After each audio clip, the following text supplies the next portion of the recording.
Assalamualaikum warahmatullahi wabarakatuh. Alhamdulillahi rabbil alamin. Nahmaduhu wa nasta'inuhu wa nastaghfiruh. Wa na'udzu billahi min syururi anfusina wa sayyiati a'malina. May yahdihillahu fala mudhillalah wa may yudlilhu fala hadiyalah. Asyhadu an la ilaha illallah wa asyhadu anna Muhammadan abduhu wa rasuluh. Allahumma salli wa sallim wa barik ala sayyidina Muhammadin wa ala alihi wa sahbihi ajma'in, amma ba'd. Alhamdulillah, kita senantiasa bersyukur kepada Allah Subhanahu wa taala atas seluruh nikmat karunia yang Allah berikan pada kita. Bahkan terkadang Bapak Ibu sekalian, apa yang kita anggap sebagai penderitaan, yang kita anggap sebagai kesusahan, pada hakikatnya juga adalah bagian dari nikmat Allah Subhanahu wa taala. Sebab kita meyakini dan benar-benar menyadari bahwa Allah adalah zat yang maha baik. Allah satu-satunya yang menjadi pemelihara seluruh kehidupan kita. Allah yang memenuhi semua kebutuhan kita. Karena itu sebagai zat yang maha baik, tidak mungkin ada yang datang dari Allah kecuali kebaikan. Hanya saja seringkali kita memandang pemberian Allah itu dengan sudut pandang kita sebagai makhluk, sebagai manusia, sehingga menganggap baik dan buruk itu berdasarkan kepentingan, berdasarkan penilaian kita yang sangat terbatas. Maka itu ucapan tahmid dan rasa syukur adalah bentuk kesadaran bahwa kita adalah makhluk yang senantiasa dipelihara oleh Allah, zat yang maha baik. Dan insya Allah semua yang datang kepada kita juga adalah kebaikan. Salawat dan salam juga kita sampaikan kepada junjungan kita Nabiullah Muhammad sallallahu alaihi wasallam. Bapak Ibu jamaah sekalian yang dirahmati Allah, pada kesempatan subuh ini kita akan lanjutkan apa yang kita bahas di bulan yang lalu. Pertemuan terakhir kita membahas di pertemuan terakhir tentang sakaratul maut dan husnul khatimah.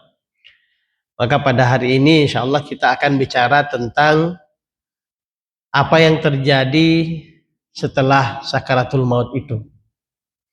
Dan itu artinya kita bicara tentang alam barzakh. Alam barzakh itu kalau kita kembali kepada apa yang kita bahas sejak awal, bahwa tahapan perjalanan kita itu akan melewati 5 tahapan. Yang pertama adalah tahapan sebelum Allah meniupkan ruh ke dalam jasad kita. Lalu kemudian proses penciptaan jasadiyah sebelum adanya ruh yang disebut dengan proses taswiyah. Kemudian masuk pada hidup yang pertama, dimulai dari usia 120 hari dalam kandungan ibu, kemudian berada di alam rahim selama kurang lebih 9 bulan, 10 hari, lalu kemudian kita masuk pada kehidupan dunia ini, yang sekarang ini kita lewati. Dan kehidupan dunia ini nanti akan berakhir dengan sakaratul maut, proses pemisahan ruh dengan jasad, dan itu akan mengantarkan kita masuk pada alam yang berbeda dengan alam kita sekarang ini, yang disebut dengan alam barzakh. Jadi alam barzakh ini adalah alam ketiga yang akan kita lewati setelah alam rahim, alam dunia, alam barzakh.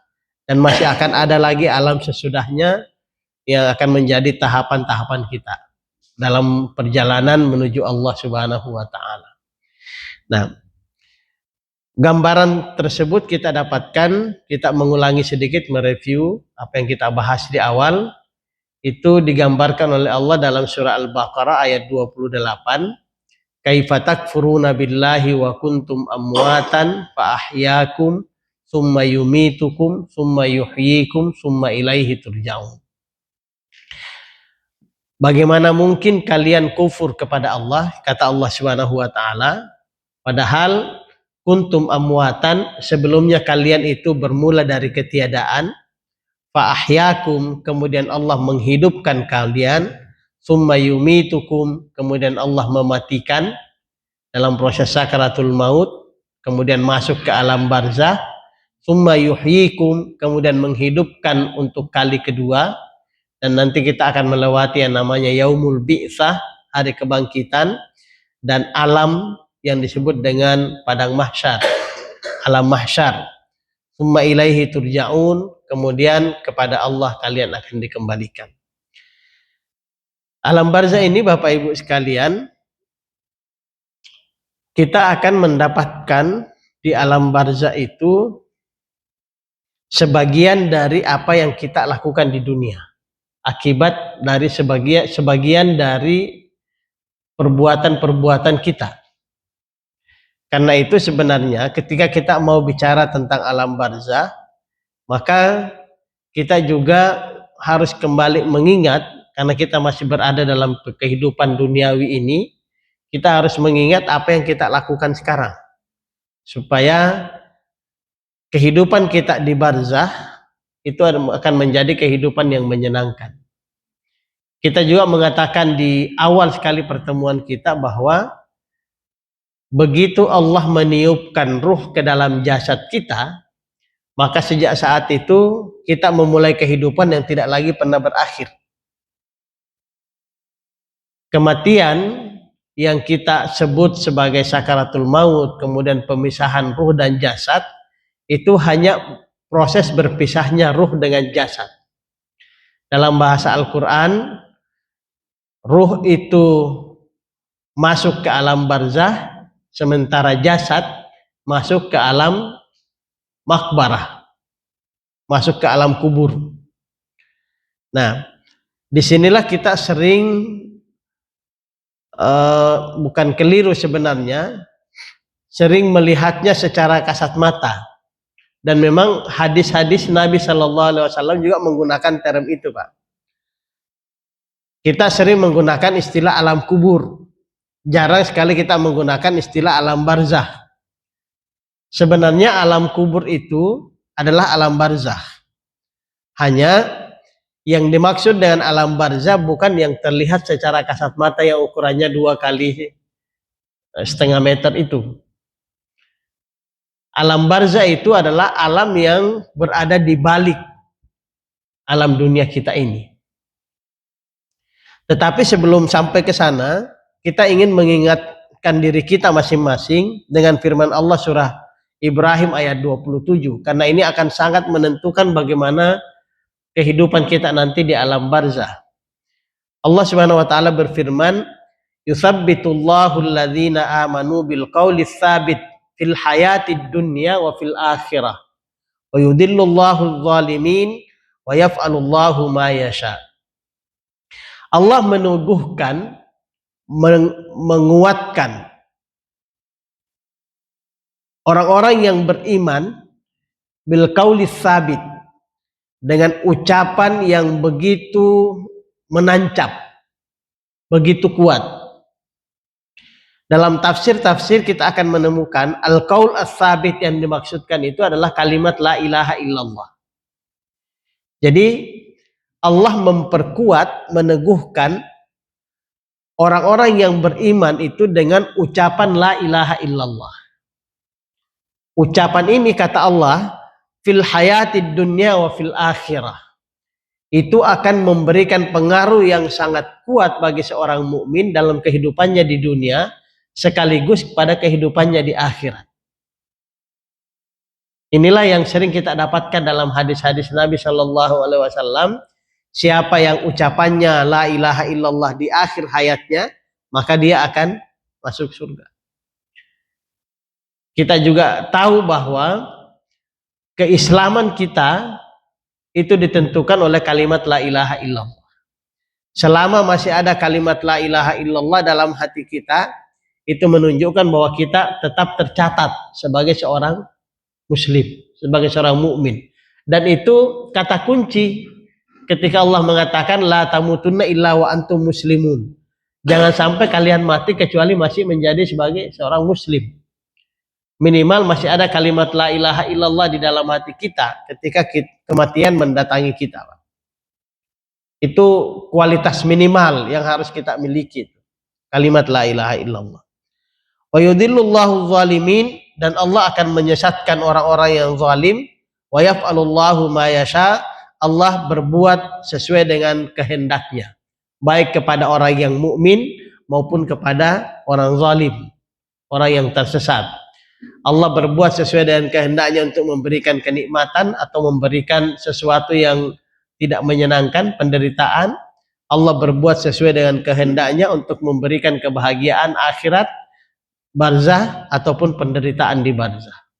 Jadi yang paling penting untuk kita tanamkan sejak awal, bagaimana kita menjaga kualitas la ilaha illallah itu, karena itu berpengaruh pada fil hayati dunia wa fil akhirah, pada kehidupan kita di dunia sekaligus pada kehidupan akhirat kita.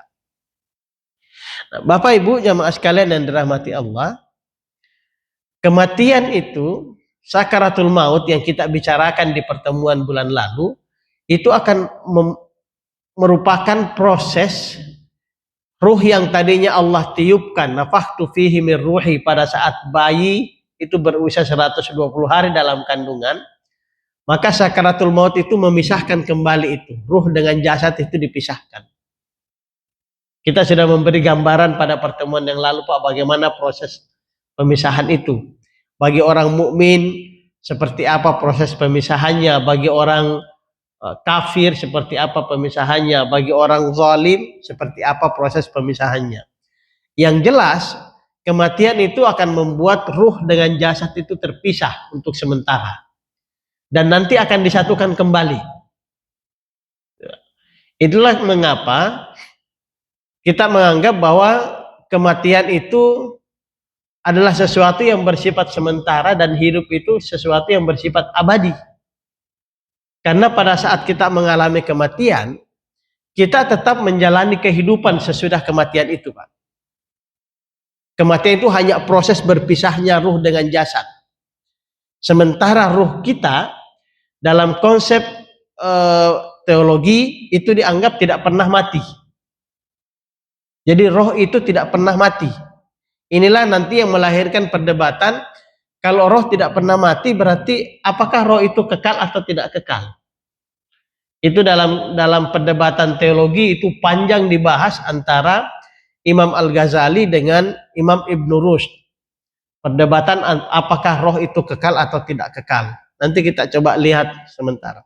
Tetapi roh ketika dia keluar dari jasad, dipisahkan dari jasad, kata Imam Ibnu Qayyim Al-Jauziyah dalam bukunya Ar-Ruh mengatakan, roh itu masuk ke alam barzah, sementara jasad masuk ke makbarah, kuburan. Yang kita lihat itu hanya tempat jasad. Itu pun Bapak Ibu sekalian, jasad yang kita lihat di sana kemudian mengalami kehancuran, di sisi Allah Subhanahu wa Ta'ala itu jasad itu tidak akan pernah hilang. Yang kita lihat secara kasat mata, jasad kita ketika sudah 1 tahun, 2 tahun, itu dagingnya udah hancur, tulang belulangnya bahkan udah berserakan, sudah tidak utuh lagi. Tetapi di mata Allah, jasad kita itu tetap utuh, tetap ada dan tidak pernah hilang. Karena pada saat nanti kita membahas tentang kebangkitan, itu ada ayat yang mengatakan dari tanah kami ciptakan, dari tanah kami kembalikan, dari tanah yang sama kami akan bangkitkan dia untuk berkali berikutnya. Dan jasad yang kita bawa nanti pada saat kebangkitan itu jasad yang sama dengan ini, Pak. Tidak akan berubah. Maka itu kita jangan pernah berharap, Pak, menjadi lebih cakep dari yang sekarang. Jadi jasad kita ya jasad yang ini, gitu. Tidak akan berubah menjadi seperti siapa gitu. Nah, kata Imam Ibnu Qayyim Al-Jauziyah, ruh yang masuk ke alam barzah itu ada 2. Ada ruh yang mendapatkan siksa dan dia disibukkan oleh siksaan sehingga dia tidak bisa kemana-mana. Ini yang sering kita sebut dengan siksa kubur. Tapi ada juga ruh yang mendapatkan nikmat, dibebaskan, tidak terbelenggu, bahkan bisa saling berkunjung satu sama lain. Jadi roh-roh orang yang baik di sana Pak, di alam barzah, itu nanti dalam hadis-hadis kita akan melihat, itu berkumpul sama mereka, sesama roh yang baik. Tapi kalau roh itu roh yang jahat, dia sama seperti orang yang di dunia ini masuk penjara nggak bisa kemana-mana, mengalami siksaan. Ada yang mengalami penderitaan ini, ada yang mengalami siksaan ini, siksaan itu, dan dia tidak bisa kemana-mana. Dalam hadis-hadis Nabi Shallallahu Alaihi Wasallam itu, roh yang mengalami siksaan itu macam-macam digambarkan. Tapi itu penggambaran Nabi, kita memahami ayat-ayat atau hadis-hadis semacam itu sebagai cara Nabi atau cara Allah Subhanahu Wa Taala menggambarkan sesuatu yang di luar batas pikiran kita, alam pikiran kita. Maka Nabi menggambarkan misalnya roh orang-orang yang jahat itu, roh-roh yang tersiksa, itu ada yang dipatuk sama burung hijau, lalu kemudian burung hijau ini terbang ke atas pohon yang sangat tinggi, tinggal di atas itu, nggak pernah turun-turun, nggak pernah kemana-mana. Dengan ruh yang masih ada di paruhnya itu. Kalau kita menyederhanakan apa yang digambarkan oleh Nabi, ada roh yang ditahan oleh Allah Subhanahu Wa Taala sehingga dia nggak bisa kemana-mana. Ada juga dalam gambaran hadis Nabi Shallallahu Alaihi Wasallam itu, ada roh yang digantung antara langit dengan bumi.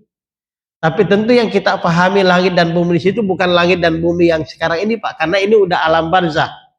Maka di sana juga ada langit bumi barzah, dan roh orang yang jahat itu tergantung di antara itu, tidak bisa kemana-mana. Hadis-hadis Nabi yang lain menggambarkan ada roh yang mendapatkan siksaan, nanti juga akan kita baca hadisnya. Ada yang diguncang tiap hari, terus menerus mengalami guncangan sampai nanti datang kiamat, macam-macam.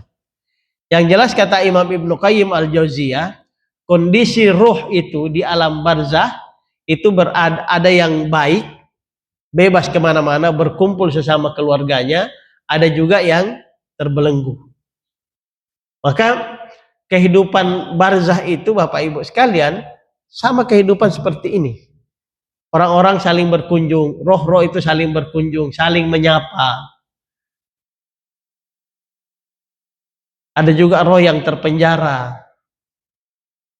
Dan yang kita pahami sejak awal bahwa perpindahan dari satu tahapan, dari satu alam ke alam berikutnya itu menunjukkan peningkatan kualitas. Maka perpindahan kita dari alam rahim masuk ke alam dunia, kehidupan kita di dunia ini lebih tinggi kualitasnya dibanding kehidupan di rahim. Kita pindah ke alam barzah, itu makanya kenapa kita mengatakan kematian itu menyenangkan Pak, kenikmatan. Begitu kita pindah ke alam barzah, kualitas kehidupan kita di alam barzah, kalau kita orang baik Pak, itu jauh lebih baik dibanding kehidupan kita di dunia ini. Jauh lebih baik. Nah. Sementara jasad, kata Imam Ibnu Qayyim Al-Jauziyah, jasad itu seperti tubuh yang sedang tidur. Dia tidak merasakan apa-apa, jasadnya. Maka yang mengalami siksaan, yang mengalami penderitaan di alam barzah itu adalah ruh, kualitas ruh. Kehidupan jasad dia di sana tidak ada, karena jasad itu mengalami hidup ketika ruh ada di dalamnya. Sementara ini dipisahkan, ruhnya sedang dipisahkan. Kita juga bisa mengatakan gini, kondisi ruh ketika dia berada di alam barzah itu sama perbandingannya dengan roh itu sebelum dia dimasukkan ke dalam jasad di kali pertama. Termasuk juga tubuh kita yang masuk ke dalam makbarah itu, yang kemudian dalam pandangan kasar kita mengalami kehancuran dan segala macam, sebenarnya itu sedang dipersiapkan oleh Allah untuk masuk pada alam yang disebut dengan mahsyar. Kehidupan mahsyar ini nanti kita akan mengalami kualitas yang jauh lebih berbeda. Maka ini jasad ini harus dipersiapkan. Kalau di alam rahim itu ada proses taswiyah, pembentukan jasadiah kita secara penuh, maka jasad yang ada dalam kubur itu sebenarnya juga sedang dipersiapkan oleh Allah untuk bisa melewati masuk ke alam berikutnya disebut dengan padang mahsyar. Karena di padang mahsyar nanti itu ada kualitas yang kita nggak miliki di dunia ini. Kualitas itu yang membuat kita bisa melihat Allah secara langsung. Di dunia ini kita nggak bisa melihat Allah secara langsung, tapi di mahsyar nanti kita bisa melihatnya. Nah, kita akan bahas sedikit, Pak, untuk apa? Apakah ruh itu kekal atau tidak kekal? Seperti pembahasannya Imam Ibnu Rushd dengan Imam Al-Ghazali.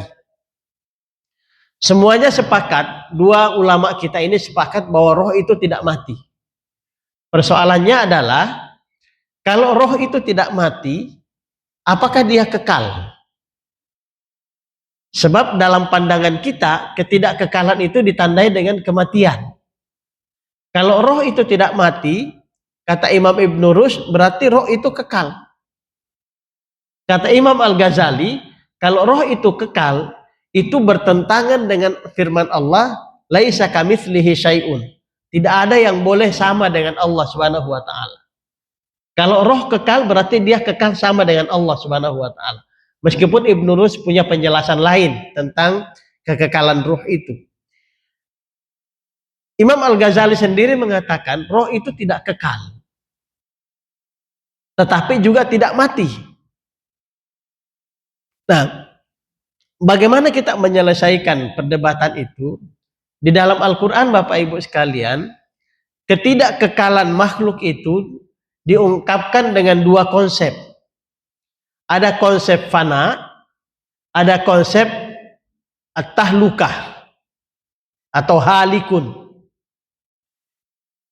Di surah Ar-Rahman ayat 26-27 itu dikatakan, kullu man 'alaiha fan wa yabqa wajhu rabbika dzul jalali wal ikram. Segala sesuatu mengalami bukan segala sesuatu terjemahannya. Segala yang bernyawa yang ada di atas dunia akan mengalami kefanaan, dan yang bersifat tetap itu adalah wajah Tuhanmu. Wa yabqa wajhu rabbik. Maka perbandingannya adalah ketika Allah mengungkapkan dalam surah Al-Qasas ayat 88, kullu syai'in halikun, segala sesuatu itu binasa, illa wajhu, kecuali wajah Tuhanmu. Ada tiga kata kunci di sana yang perlu kita perhatikan. Yang pertama, di surah Ar-Rahman Allah mengatakan kulluman, semua yang bernyawa, termasuk manusia. Semua yang bernyawa, alaiha, yang ada di atas dunia ini, fan, mengalami kefanaan. Sementara di surah Al-Qasas 88 Allah mengatakan kullu syai'in, segala sesuatu. Apa bedanya? Syai'un itu adalah semua benda mati yang tidak bernyawa. Itu perbedaan yang pertama. Yang kedua, kata ketidakkekalan yang digunakan di Ar-Rahman adalah fan. Kullu man 'alaiha fan. Sementara di surah Al-Qasas menggunakan kata halikun. Fan itu dalam makna bahasanya adalah bersifat tidak tetap pada satu keadaan. Itu fana. Maka fana dalam definisi tasawuf, ketika saya berpindah dari posisi saya sekarang, saya hilang dari keadaan saya berpindah pada keadaan yang berbeda, itu disebut dengan fana. Kesadaran tentang diri berpindah pada kesadaran tentang Tuhan, itu disebut dengan fana dalam dunia tasawuf. Nah, semua yang bernyawa, ketidakkekalannya disebut dengan fana karena dia tidak bersifat tetap. Maka kata Imam Al-Ghazali, roh itu tidak kekal karena dia berpindah, yang tadinya di luar jasad masuk ke dalam jasad di alam rahim, kemudian bersama jasad masuk ke dalam dunia. Setelah di dalam dunia roh ini berpindah dari jasad masuk ke alam barzah. Proses berpindah-pindah ini yang disebut dengan ketidakkekalan, ketidaktetapan. Sementara syai'un, ketidakkekalannya itu ditandai dengan halikun. Halikun itu artinya kehancuran, perubahan. Maka air putih ini Pak, Ibu, ini air bening, air putih. Kalau saya tambahkan teh berubah menjadi coklat, maka ini sudah tidak kekal, sudah berubah. Yang tadinya unsurnya 10 kemudian menjadi 5, berkurang 5, maka pengurangan itu disebut dengan ketidaktetapan, kehancuran. Maka benda mati itu tidak kekal bukan karena mengalami kematian, tapi karena terjadinya perubahan pada unsurnya. Nah, yang ketiga, perbandingan Ar-Rahman dengan Al-Qasas 88.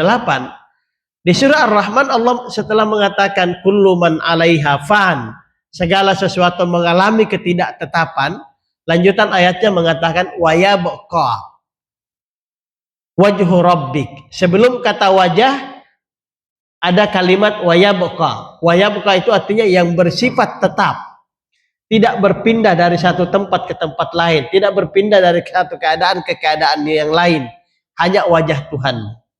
Sementara di Al-Qasas ayat 88, kullu syai'in halikun illa wajhu, tidak ada kalimat yabqa. Segala sesuatu itu mengalami perubahan, mengalami kehancuran kecuali wajah Tuhanmu. Maka roh itu adalah tidak kekal karena dia mengalami perpindahan dari satu keadaan ke keadaan yang lain, dari satu tempat ke tempat yang lain, dari satu alam ke alam yang lain. Itu penjelasan kenapa roh itu dianggap tidak kekal. Nah, Bapak Ibu sekalian, mari kita lihat bagaimana keadaan di alam barzah itu. Ada satu cerita yang menarik yang ditulis oleh Imam Ibnu Qayyim Al-Jauziyah dalam bukunya Ar-Ruh itu. Beliau mengutip satu hadis, panjang ceritanya, tapi itu bercerita tentang ketika Bishr bin Barra itu meninggal dunia, salah satu sahabat Nabi, salah seorang sahabat Nabi. Ketika sahabat Bishr bin Barra meninggal dunia, istrinya itu kelihatan ada senyumlah, bahagia, tidak menampakkan kesedihan yang luar biasa. Kenapa? Dalam hadis itu dikatakan gini, ketika Bishr bin Barra meninggal dunia, aku justru melihat kegembiraan memancar dari muka Ummu Bishr. Dia berkata, wahai Rasulullah, dia senantiasa berharap agar meninggal lebih dulu dari Bani Salamah. Bishr bin Barra ini berharap dia dari Bani Salamah. Bani Salamah ini sukunya lah, kira-kira gitu. Dia berharap agar dia menjadi orang yang meninggal lebih awal dibanding kaumnya yang lain. Lalu apakah orang yang sudah meninggal itu bisa saling mengenal sehingga saya dapat mengirimkan salam kepadanya? Ini Bishr bin Barra bertanya kepada Nabi pada saat suaminya meninggal. Kira-kira orang yang meninggal itu begitu dia masuk ke alam barzah, mereka masih bisa bertemu dan saling kenal tidak? Apa jawab Nabi? Iya. Demi diriku yang ada di tangannya, wahai Ummu Bishr, mereka saling mengenal sebagaimana burung di pucuk pohon yang juga saling mengenal. Jadi roh-roh itu Pak, yang masuk ke alam barzah itu kenal satu sama lain, saling mengenal. Maka apa yang dilakukan oleh Ummu Bishr begitu mendengar bahwa roh-roh itu saling mengenal ketika dia meninggal masuk ke alam barzah, itu yang membuat Ummu Bishr ini terlihat tetap bisa bergembira. Apa yang dilakukan kemudian? Ummu Bishr ini setiap ada kaumnya, sukunya yang meninggal dunia, dia selalu datang sebelum meninggal dunia itu, dia selalu datang ke sana. Kalau ada yang udah kelihatan lemah, sakaratul maut gitu Pak, menghadapi sakaratul maut, udah sakit parah, dia datang dan dia berkata, nanti kalau meninggal ketemu dengan Bishr bin Barra, sampaikan salam saya kepadanya. Jadi dia nitip salam sama suaminya yang sudah wafat di sana, Pak, melalui orang-orang yang wafat itu. Dalam satu cerita lain yang ini cerita ini, Pak, dalam hadis. Jadi saya menceritakan ini dan hadisnya insya Allah sahih. Kita kan tidak tahu apa yang ada di alam barzah kecuali informasi dari Al-Quran atau informasi dari hadis Nabi Shallallahu Alaihi Wasallam. Di hadis yang lain diceritakan gini, ada seorang sahabat Nabi Shallallahu Alaihi Wasallam yang wafat. Begitu dia masuk ke alam barzah, ketemu dengan sahabat-sahabat yang lain di sana. Sahabat yang lain bertanya kepada dia, gimana kabarnya si fulan? Ini sekali lagi saya sampaikan, Pak, ini hadisnya sahih. Hadisnya sahih. Gimana kabarnya si fulan? Teman mereka waktu masih hidup dulu, Pak. Kata roh yang baru masuk ke alam barzah ini, loh, emang nggak pernah ketemu? Dia sudah wafat lebih dulu.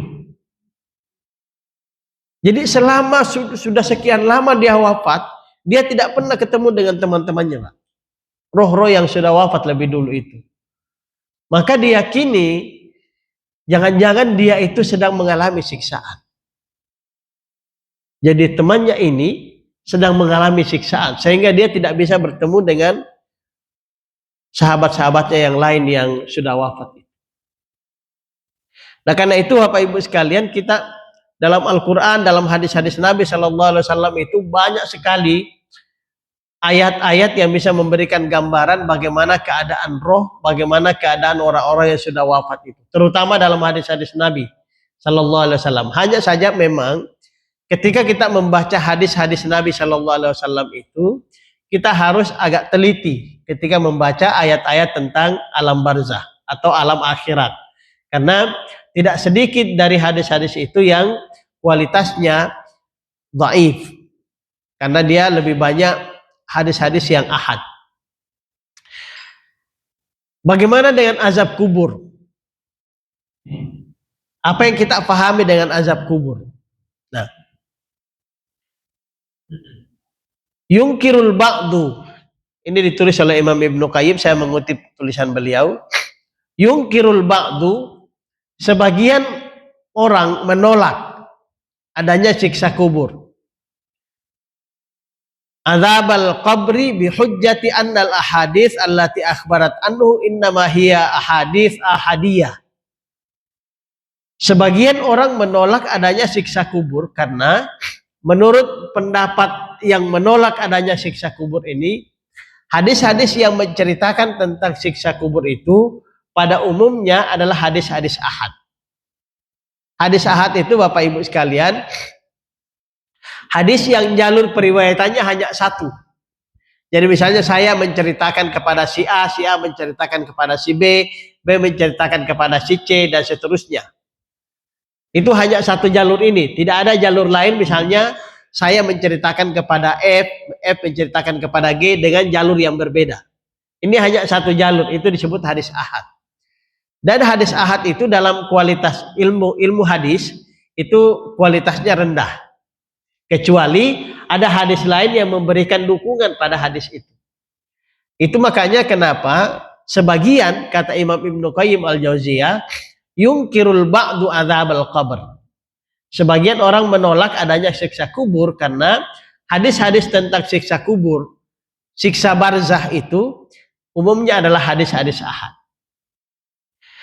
Jawaban atas argumentasi itu dikatakan gini, al-awwal, yang pertama, anna hadis adzabil qabri, hadis-hadis tentang siksa kubur itu laisat ahadiyah. Itu bukan hadis-hadis ahad. Kama yaqulun, sebagaimana yang mereka katakan. Bal innal ulama'i tabaruha mutawatira likasratiha. Ulama-ulama sepakat, sebagian ulama tentu yang berbeda dengan yang mengingkari tadi, bersepakat bahwa hadis-hadis tentang siksa kubur itu mutawatir karena banyaknya hadis yang bercerita tentang siksa kubur. Jadi mungkin yang diceritakan berbeda. Riwayat ini bercerita tentang siksaan orang yang begini. Riwayat yang kedua bercerita tentang siksaan yang berbeda dengan riwayat yang pertama. Meskipun ini ahadiyah, secara matan, secara materi yang disampaikan, tapi karena yang diceritakan itu sama, semuanya tentang siksa kubur, dan itu banyak sekali hadis yang bercerita tentang itu, maka ulama mengatakan dia mutawatir dari sisi materinya, bahwa itu ada siksa kubur. Meskipun dari sisi jalur periwayatan, itu hanya satu jalur. Itu argumentasi yang pertama yang disampaikan. Kalau fi syari at-tahawiyah, ini dalam syarah at-tahawiyah, qad tawatar al-akhbar an Rasulillah sallallahu alaihi wasallam fi thubuti adzabil qabri wa naimiha liman kana ahlan wa su'al al-malikin fayajibu i'tiqad thubuti dzalika wal iman bihi. Termasuk yang disepakati oleh ulama tentang kemutawatirannya itu adalah adanya pertanyaan dari dua malaikat, Munkar dan Nakir, pada saat roh itu baru masuk ke alam barzah. Jadi meskipun hadisnya ahad, tetapi bersepakat ulama bahwa itu adalah hadis yang mutawatir, dan siksa kubur itu adalah sesuatu yang ada. Siksa kubur termasuk di dalamnya adalah kenikmatan kubur. Alasan yang kedua, argumentasi yang kedua adalah innal ahadits al ahadiyah lam yaqa al ijma' ala tarkiha fil qadaya al i'tiqadiyah balil ulama fiha salah satu aqwal. Ulama-ulama kita juga sebagian besar berpendapat bahwa hadis-hadis ahad dalam persoalan i'tiqadiyah, al-qadaya al-i'tiqadiyah, dalam persoalan penguatan akidah, itu tidak ditinggalkan hadis-hadis ahad itu. Kecuali kalau dia bicara hukum, maka hadis ahad itu tidak dipakai, Pak. Tapi kalau dalam hal penguatan akidah, hadis-hadis ahad itu yang tadi yang dianggap ditinggalkan oleh sebagian ulama, sebagian pendapat, oleh ulama yang lain, dan ini yang muktabarah, ini yang umumnya dipegangi oleh ulama. Kalau bicara tentang persoalan akidah, hadis-hadis ahad itu dipakai. Sehingga kita meyakini Bapak Ibu sekalian bahwa siksa kubur dan kenikmatan kubur itu ada. Bagaimana keadaan siksa kubur itu dalam gambaran-gambaran Al-Quran? Itu ada ayat Quran dalam surah Ghafir ayat 46 yang bercerita tentang kondisi pasukan Fir'aun. Kita tahu Pak, pasukan Fir'aun itu ditenggelamkan oleh Allah Subhanahu wa taala, dan di dalam Al-Qur'an surah Ghafir ini dikatakan an-naru yu'raduna 'alaiha guduwan wa asyian.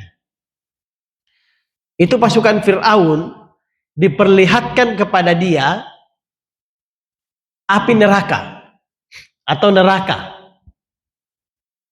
Guduwan wa asyian, setiap pagi dan sore. Jadi setiap pagi dan sore itu pasukan Fir'aun yang mungkar ini, termasuk Fir'aunnya tentu saja Pak, itu diperlihatkan api neraka pada dia. Ibaratnya pagi diperlihatkan lagi, ini tempatmu nanti. Sore diperlihatkan lagi, ini tempatmu nanti. Wa yauma taqumus saatu, dan pada hari kiamat, pada saat kiamat itu terjadi, adkhilu ala fir'auna asyaddal azab. Allah berkata kepada malaikat, pasukan Fir'aun ini masukkan dia ke dalam siksaan yang lebih berat lagi. Artinya pasukan Fir'aun diperlihatkan neraka siang dan malam, itu terjadi sebelum kiamat, Pak. Karena ayatnya mengatakan wa yauma taqumus saatu, dan pada saat kiamat itu terjadi, seret mereka ke dalam siksaan yang lebih berat. Maka sekarang ini pasukan Fir'aun itu di alam barzah, siksaannya bentuknya itu adalah dipertontonkan kepada dia tentang neraka setiap pagi dan petang. Ada juga hadis dari riwayat Bukhari, dikatakan amal ladzi ra'aituhu yushakku shidquhu fakadzabun yuhadditsu bil kadzbah fatahmalu anhu hatta tablugal afaq wa yusna'u bihi ila yaumil qiyamah. Ada orang Pak yang dilihat oleh Nabi Shallallahu Alaihi Wasallam itu,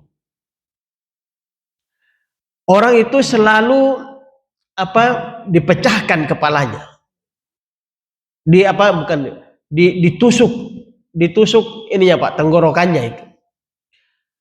Orang itu adalah kadzabun yuhadditsu bil kadzbah. Orang itu adalah pendusta yang sering jalan kemana-mana menyebarkan berita-berita bohong. Fatuhmalu anhu hatta tablugal afaq wa yusna'u bihi ila yaumil qiyamah. Dia ditusuk tenggorokannya itu tiap saat, ditusuk terus sampai datangnya kiamat. Artinya kejadian yang dilihat oleh Nabi, digambarkan oleh Nabi ini kejadian sebelum kiamat. Sementara kiamat itu terjadi setelah alam barzah. Maka kondisi yang digambarkan oleh Nabi ini adalah kondisi di alam barzah. Ada juga yang dilihat oleh Nabi, walladzi ra'aituhu yusdahu ra'suhu, orang yang dihancurkan kepalanya setiap saat. Farajulun allamahullahul Qur'an, adalah orang yang Allah ajarkan kepadanya Al-Quran. Fanama anhu bil lail, kemudian pada malam harinya dia tidur. Walam ya'mal fihi bin nahar, sementara begitu dia bangun esok harinya, apa yang dia pelajari dari Al-Quran dia tidak amalkan, Pak. Ini berat ini, Pak. Allah mengajari dia tentang Al-Quran. Hari ini kita belajar Al-Quran, nanti malam kita tidur, besok kita bangun, kita nggak amalkan apa yang kita tahu. Bahkan seringkali kita melakukan yang berbeda dengan apa yang kita ketahui. Itulah yang yuf'alu bihi ila yaumil qiyamah, dihancurkan kepalanya setiap saat dan itu berlangsung terus sampai datangnya kiamat. Jadi ini gambaran-gambaran yang disampaikan oleh Nabi ataupun oleh Al-Quran yang menunjukkan bahwa siksa barzah itu dialami oleh roh. Roh kita yang mengalami itu. Yang mengalami tadi itu diperlihatkan siang malam neraka, itu rohnya pasukan Fir'aun. Mereka yang ditusuk tenggorokannya setiap hari itu adalah roh orang-orang yang pendusta, yang suka menyebarkan berita bohong, atau orang-orang yang belajar agama, belajar Al-Quran, belajar kebaikan, tapi kemudian dia tidak mengamalkan kebaikan yang diajarkan kepadanya, itu dihancurkan kepalanya setiap hari di kehidupan barzah itu. Apalagi yang ada dalam bagaimana relasi kita dengan orang yang ada di alam barzah. Kalau tadi yang sesama arwah, Pak, kita udah tahu gambarannya. Mereka hidup, mereka berkumpul seperti ini. Tetapi apakah ada relasi antara kita yang masih ada di dunia dengan mereka yang sudah ada di alam barzah? Apakah ada hubungan yang masih terbangun itu? Dalam hadis Nabi SAW itu dikatakan, Pak, ada 4 hal yang bisa dilakukan oleh seorang anak terhadap orang tua yang sudah wafat. Bagi kita ini anak, kalau orang tua kita sudah wafat, ada 4 hal yang diungkapkan dalam satu hadis yang bisa dilakukan seorang anak terhadap orang tuanya yang sudah wafat. Yang pertama adalah ad-du'a ulahuma, mendoakan keduanya. Dan itu terkonfirmasi oleh hadis lain bahwa salah satu yang tidak terputus amalnya ketika seseorang meninggal adalah waladun salih yad'u lahu. Ketika dia meninggalkan anak saleh yang senantiasa mendoakan dia. Yang kedua, yang bisa dilakukan seorang anak terhadap orang tuanya adalah al-istighfar lahuma, memohonkan ampun bagi keduanya. Jadi kita masih bisa memintakan ampun kalau orang tua kita punya banyak kesalahan, ada dosa, kita mintakan ampun, mudah-mudahan Allah mengampuni dia. Itu juga bisa dilakukan oleh seorang anak terhadap orang tuanya. Yang ketiga adalah infadhu ahdihima, memenuhi janji yang pernah diucapkan oleh orang tua yang tidak sempat dilakukan. Jadi kalau orang tua kita pernah berjanji akan melakukan ini, tapi wafat dan belum sempat melakukan apa yang dia sempat janjikan, maka yang bisa kita lakukan dari seorang anak adalah melakukan apa yang pernah dijanjikan oleh orang tua. Dan itu sama artinya orang tua kita melakukan, menepati janjinya. Meskipun yang melakukan itu adalah anaknya, Pak. Yang keempat yang bisa dilakukan oleh seorang anak terhadap orang tuanya yang sudah wafat adalah ikramu sadiqihima, memuliakan teman-teman orang tua kita. Orang tua kita punya sahabat, punya kerabat, punya apa, Pak? Anaknya ketika orang tuanya sudah wafat, itu dalam banyak hadis yang berkaitan dengan ini, itu banyak sekali hadis yang mengatakan anak itu sebaiknya membangun hubungan baik dengan orang tuanya, dengan sahabat orang tuanya. Dan itu membahagiakan arwah orang tuanya yang ada di alam barzah. Gitu. Kemudian relasi lain yang bisa terbangun antara kita dengan orang yang sudah wafat. Itu dikatakan gini, Pak, ada pertanyaan. Hal tantafi'u arwahul mauta bi syai'in min sa'il ahya amla? Apakah roh-roh yang sudah wafat itu, orang yang sudah wafat, masih bisa mendapatkan kebaikan dari orang yang masih hidup? Nah, fal jawabu annaha tantafi'u min sa'il ahya bi amrain. Ada dua hal yang bisa membuat perilaku orang yang hidup itu masih memberi manfaat, bisa memberi manfaat kepada yang sudah wafat. Mujma' alaiha bain ahli sunnah minal fuqaha wa ahli hadis wa tafsir. Itu disepakati oleh ahlus sunnah, para ahli hadis, ulama-ulama hadis dari kalangan fuqaha ataupun ahli hadis dari kalangan tafsir Al-Quran. Yang pertama adalah ma tusabbabu ilaihil mayyit fi hayatihi. Sesuatu yang ditinggalkan oleh orang yang sudah wafat itu, ada sesuatu yang berjalan yang merupakan jejak kebaikan dari orang yang sudah wafat. Itu di surah Yasin juga bisa kita temukan penjelasan ini. Surah Yasin ayat 12. Wa naktubu ma qaddamu wa atharahum. Kami mencatat apa yang dia lakukan dan jejak-jejak kebaikan yang dia tinggalkan. Jadi itu luar biasanya, Pak. Allah Subhanahu wa taala rahmatnya kepada kita. Allah itu tidak hanya mencatat perbuatannya sebagai kebaikan buat kita, tapi juga Allah mencatat jejak kebaikan dari perbuatan baik yang kita lakukan. Jadi misalnya gini, Pak. Saya pernah menyumbang, misalnya, saya nyumbang kepada satu orang anak, sehingga dia melanjutkan sekolah, berpendidikan. Menyumbang dia untuk membiayai pendidikannya itu sudah satu kebaikan. Allah catat ini sebagai satu kebaikan. Tapi anak ini kemudian menjadi anak yang saleh, menjadi anak yang pintar, karena bantuan pendidikan yang pernah kita lakukan. Kemudian karena itu, dia melakukan banyak kebaikan di tempat lain. Maka kebaikan yang dilakukan oleh anak ini, itu juga memberi kebaikan pada kita yang ditinggalkan. Udah syuruh, Pak ya. Oke. Sedikit lagi, Pak. 1, 2, 5 menit lah. 15 menit lagi, Pak. Oke, baik. Kemudian hal lain yang bisa diberikan manfaat dari orang yang masih hidup terhadap orang yang wafat adalah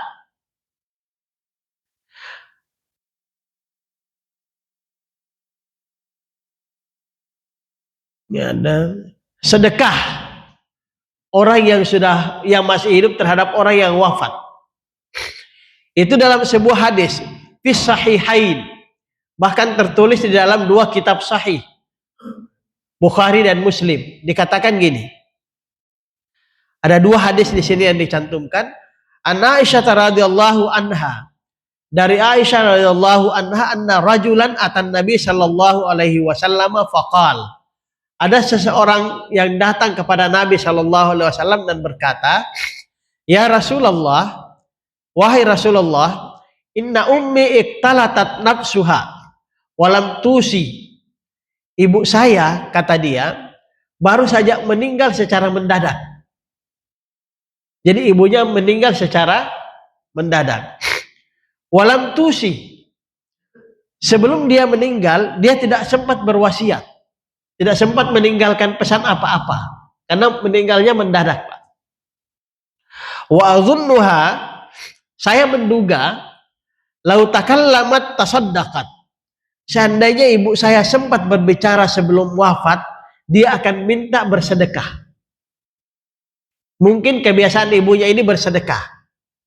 Maka anaknya sangat yakin, saya menduga, tapi menggunakan kata azunnu, saya menduga, kalau ibu saya sempat bicara sebelum wafat, dia akan minta untuk bersedekah. Maka dia bertanya kepada Nabi, afalaha ajrun in tasaddaqtu anha. Apakah ibu saya bisa mendapatkan pahala kalau saya bersedekah atas nama dia? Qal na'am. Nabi menjawab iya. Jadi kalau kita bersedekah atas nama orang yang sudah wafat, sedekah itu sampai pahalanya kepada orang yang sudah wafat itu. Di hadis Bukhari dikatakan an Abdullah bin Abbas, dari Abdullah bin Abbas radhiyallahu anhuma anna Sa'ad bin Ubadah. Mohon maaf. Ya. Ini kalau kelamaan gini Pak emang. Karena sinusnya ini Pak, mohon maaf. Nah, dari bahwasanya Sa'ad bin Ubadah ini salah seorang sahabat Nabi, tuwfiyat ummuhu, ibunya wafat. Jadi ibunya Sa'ad bin Ubadah wafat, wa huwa ghaibun anha, sementara Sa'ad bin Ubadah tidak menemani beliau waktu wafatnya. Fa'atan Nabi sallallahu alaihi wasallam faqala ya Rasulullah inna ummi tuwfiyat wa ana ghaib anha. Sama seperti itu dia mengadu kepada Nabi dan bertanya, ya Rasulullah, ibu saya barusan wafat, tapi saya tidak mendampingi beliau ketika wafatnya. Fahal yanfa'uha in tasaddaqtu anha. Apakah beliau akan mendapatkan manfaat, kebaikan kalau saya bersedekah atas nama beliau? Qala na'am. Nabi menjawab iya. Qal, lalu Sa'ad bin Ubadah berkata, fa inni ushiduka anna haiti al-makhraf sadaqatan anha. Ya Rasulullah, saya punya kebun yang luas itu, semuanya saya sedekahkan atas nama ibu saya. Jadi sedekah kita itu Bapak Ibu sekalian, itu sampai pahalanya kepada orang yang sudah wafat. Meskipun nanti diperdebatkan apakah pahala itu dalam bentuk sama seperti orang yang wafat itu yang bersedekah secara langsung, atau dia sama dengan pemberian dari anaknya yang hidup kepada orang yang sudah wafat. Tapi apapun, dua-duanya diterima pahalanya oleh orang yang sudah wafat. Kemudian ada juga Pak,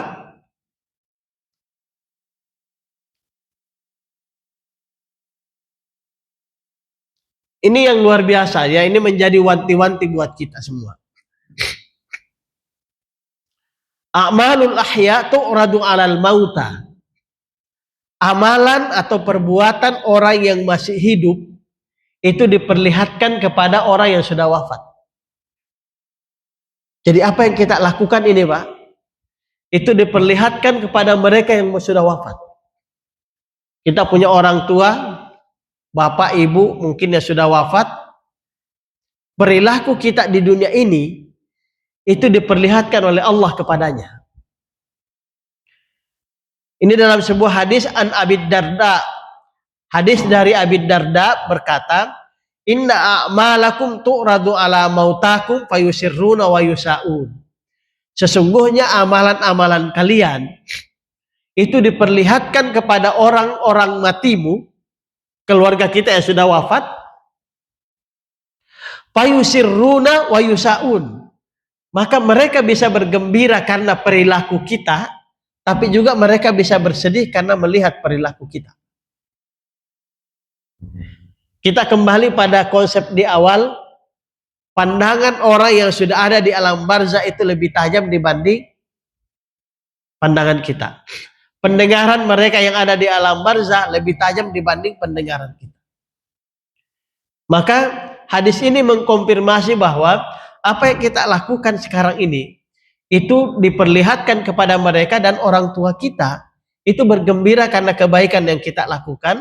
Sebaliknya orang tua kita di alam barzah itu bisa bersedih karena keburukan yang kita lakukan. Maka itu ada ungkapan orang bijak, ulama-ulama kita mengatakan, jangan mempermalukan orang matimu. Di sana mereka akan disampaikan sama teman-temannya. Tadi kan mereka bertemu Pak, berkumpul. Nanti teman-temannya di sana bilang, tuh lihat anakmu lagi ngapain. Tuh lihat istrimu lagi ngapain. Tuh lihat suamimu lagi ngapain. Itu diperlihatkan kepada mereka.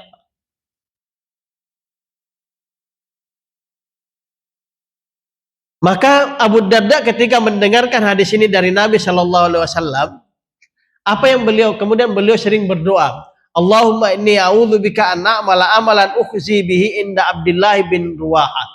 Dia berdoa, ya Allah, saya berlindung kepadamu dari perilaku yang bisa mempermalukan Abdullah bin Ruwaha, orang tuanya. Dia berdoa itu, Pak. Ya Allah, saya berlindung kepadamu dari perbuatan yang bisa membuat malu orang tua saya. Dari hadis Anas radhiyallahu anhu berkata, qala Rasulullah sallallahu alaihi wasallam, inna a'malakum tu'radu ala aqaribikum wa asyairikum minal amwat. Jadi jalur Anas radhiyallahu anhu, Nabi sallallahu alaihi wasallam bersabda, sesungguhnya perbuatan-perbuatan kalian diperlihatkan kepada aqaribikum, kerabat-kerabatmu, wa asyairikum, keluarga-keluargamu yang lain, minal amwat, yang sudah wafat. Fa in kana khairan istabsyiru. Kalau yang kamu lakukan itu adalah kebaikan, maka mereka berbahagia. Wa in kana ghaira dzalika, tapi kalau yang kamu lakukan itu keburukan, qalu, orang-orang yang sudah wafat itu berkata kepada Allah, berdoa kepada Allah, Allahumma la tumithum hatta tahdihim kama hadaitana. Ini roh yang ada di alam barzah berdoa kepada Allah, Pak. Ini keluarga saya, anak saya lagi berbuat jahat nih, berbuat buruk. Dia berdoa kepada Allah, Allahumma la tumithum. Ya Allah, jangan matikan dia, jangan wafatkan dia, hatta tahdihim kama hadaitana. Sampai kamu memberikan dia hidayah, sama seperti engkau telah memberikan hidayah pada kami. Roh ini bisa berdoa karena ini roh orang baik, Pak. Dia bebas berkumpul dengan sahabat-sahabatnya, roh orang baik. Maka roh-roh kita, orang tua kita yang ada di alam barzah itu, ketika melihat perilaku kita baik, mereka bahagia. Ketika melihat perilaku kita buruk, sebagian berdoa, Allahumma la tumithum. Ya Allah, jangan wafatkan anak saya dulu ini. Jangan wafatkan istri saya dulu ini. Jangan wafatkan suami saya dulu ini. Hatta tahdihim. Sampai engkau memberikan dia hidayah. Kama hadaitana. Sebagaimana engkau memberi hidayah pada kami. Jadi Bapak Ibu sekalian, ini luar biasa. Bagaimana relasi kita itu dengan mereka yang ada di alam barzah tetap terjaga, tetap terbangun. Sehingga kita jangan pernah beranggapan, udahlah, bapak saya udah wafat, terserah saya mau ngapain di sini. Mereka malu di sana karena perilaku kita, sekaligus juga mereka bahagia di sana, berbangga diri di sana karena perilaku baik yang kita lakukan. Selain tentu saja ada nilai kebaikan, nilai pahala dari apa yang kita lakukan. Terakhir Bapak Ibu sekalian, saya ingin menyampaikan satu hadis berkaitan dengan pembacaan suratul Fatihah untuk jenazah. Ini sering diperdebatkan. Saya hanya ingin menyampaikan bahwa membacakan Fatihah untuk jenazah itu ada dasarnya, ada hadisnya. Kita boleh melakukan, boleh tidak melakukan. Ini tidak akan merusak akidah kita apa-apa kalau melakukan atau tidak melakukan. Hadis dari Ibnu Abbas, Ibnu Abbas, anna Nabi sallallahu alaihi wasallam, bahwa Nabi sallallahu alaihi wasallam qara'a 'alal janazati bi Fatihatil kitab. Nabi itu membacakan Al-Fatihah terhadap jenazah. Jadi bagi orang yang sudah wafat, Nabi membacakan Al-Fatihah. Meskipun hadis yang pertama dengan redaksi ini itu dianggap hadis yang dhaif karena adanya satu orang dalam jalur periwayatannya dianggap sebagai mungkarul hadis. Hadisnya seringkali tertolak. Tetapi ada hadis lain dari jalur yang berbeda dengan makna yang sama, dan itu hadis sahih. Yang sahih itu adalah masih dari jalur Ibnu Abbas, tetapi tidak ada satu nama yang bernama Ibrahim bin Utsman. Ibrahim bin Utsman ini seringkali meriwayatkan hadis, tapi hadisnya banyak ditolak karena dianggap nggak capable dalam meriwayatkan hadis. Tapi ada riwayat yang lain masih dari jalur Ibnu Abbas dengan redaksi minas sunnati, di antara sunnah Nabi sallallahu alaihi wasallam, di antara kebiasaan hal-hal yang sering dilakukan oleh Nabi sallallahu alaihi wasallam, al-qira'atu 'alal janazati bi Fatihatil kitab, membacakan terhadap jenazah Fatihatul kitab, suratul Fatihah, dan itu ada di dalam sahih Sunan At-Tirmidzi. Hadisnya ada dalam Sunan At-Tirmidzi. Di hadis yang lain itu Nabi Shallallahu Alaihi Wasallam mengatakan gini. Karena Nabi Shallallahu Alaihi Wasallam itu, ini hadis dari Utsman bin Affan radhiyallahu anhu berkata, Nabi Shallallahu Alaihi Wasallam, idza faraga min dafnil mayyit, ketika beliau selesai menguburkan seorang mayat, waqafa alaihi, Nabi berdiam sejenak, tidak langsung pulang. Nabi berdiam sejenak, faqala, lalu Nabi berkata kepada para sahabatnya yang ikut menguburkan itu, istaghfiru li akhikum, mohonkan ampun bagi saudaramu yang sudah dikuburkan ini. Jadi Nabi meminta pada para sahabatnya untuk selesai menguburkan itu mengangkat tangan, doakan sahabatmu ini. Was'alu ilaihi at-tasbit, mohonkan juga kepada Allah at-tasbit. At-tasbit itu kalimat yang tadi kita bahas di awal, Pak. Qaulus tsabit, mohonkan kepada Allah agar kalimat la ilaha illallah itu tetap menancap dalam hatinya, dalam dadanya. Fa innahul an yus'al, karena sahabatmu saat ini sedang ditanyai oleh malaikat. Maka membacakan Fatihah, membacakan doa, memintakan ampun, istighfar, itu sesuatu yang diajarkan oleh Nabi Sallallahu Alaihi Wasallam. Riwayat yang lain dan ini yang terakhir kita sampaikan, Nabi mengatakan, qala Rasulullah Sallallahu Alaihi Wasallam, Rasul Sallallahu Alaihi Wasallam bersabda, idza shallaitum alal mayyit fa akhlisu lahud du'a. Kalau kamu mendoakan saudaramu yang wafat, maka berikhlaskan dalam doamu itu. Doakan dengan ikhlas. Karena doa-doa kita itu sampai kepada mereka yang sudah wafat. Yang kita bangun, Pak, relasi kita dengan mereka tidak terputus karena kematian. Kita hanya sedang berbeda tempat. Kita di alam dunia, mereka di alam barzah. Kita masih hidup dengan kualitas ruh dan jasad, mereka saat ini hidup dengan kualitas ruh. Mudah-mudahan ini bisa memberikan perspektif buat kita semua dan meyakini bahwa hubungan-hubungan kita dengan keluarga kita, siapapun yang sudah wafat, itu masih tetap terjaga sampai sekarang. Kita punya kewajiban, punya keharusan, tetap menjaga kehormatan mereka yang ada di alam barzah, memberikan kebahagiaan mereka dengan perilaku baik yang kita lakukan, sekaligus menambah kebaikan mereka dengan kebaikan-kebaikan yang mengalir dari kita buat mereka. Mudah-mudahan ini semua memberikan kebahagiaan buat mereka dalam alam barzah yang sedang mereka alami. Mudah-mudahan bermanfaat. Mohon maaf kalau ada yang kurang. Wallahu a'lam bishawab. Wassalamualaikum warahmatullahi wabarakatuh.